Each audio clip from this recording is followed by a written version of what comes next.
Hey, Jody Russ here with another 12 Days of Treats entry. This is rolled butter almond cookies. So today we're at my mom's house and we're putting together a completely new recipe. In this pan right here, we have 6 tablespoons of butter and 2 tablespoons of heavy whipping cream that we melted together. And then we added to that half a cup of sugar, half a cup of ground almonds or walnuts or pecans. You can use either of those, and 2 tablespoons of flour. Now you just cook that briefly, so I think this is ready. And we're gonna take this over and drop it by teaspoons full on to parchment paper covered cookie sheets. And they're gonna end up looking like these. So you bake them quickly and then you roll them up when they're still hot around the handle of a wooden spoon. So I'll show you in a few minutes what these turn out look like.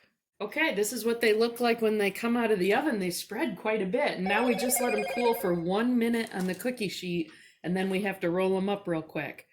So this ought to be interesting. Everybody's gonna grab a spoon and, whoa, Nelly. Everybody will grab a spoon and we'll roll as quickly as we can.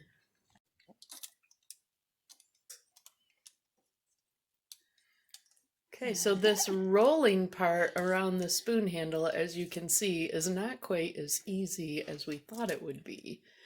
But then it's kind of coming apart as we try to remove the spoon. They're like really super thin. Whoops, too much shadow there, right? They're really super thin and don't really want to roll. So my mom's got the right idea, I think. She's running a knife underneath the whole thing. And at least then she can get it up off the paper, but it's still kind of falling apart on us when we put it together. But I have to say, it's very tasty. So if you like it just in lumps.